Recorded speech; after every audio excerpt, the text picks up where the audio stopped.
Lesson 22. Today we learn how to use the indefinite article in German. How to use indefinite article in German. The indefinite article. Ein, eine und ein. The indefinite article is the word for anden. There are 3 different indefinite articles in German. Gender indefinite article, an, example. Masculine, feminine, neuter.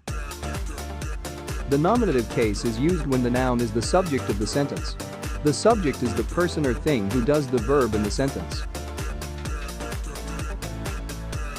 Ein Mann hat einen Hund.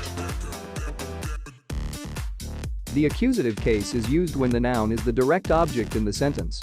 This means it has the verb done to it. It often comes after the verb. Ein Mann hat einen Hund.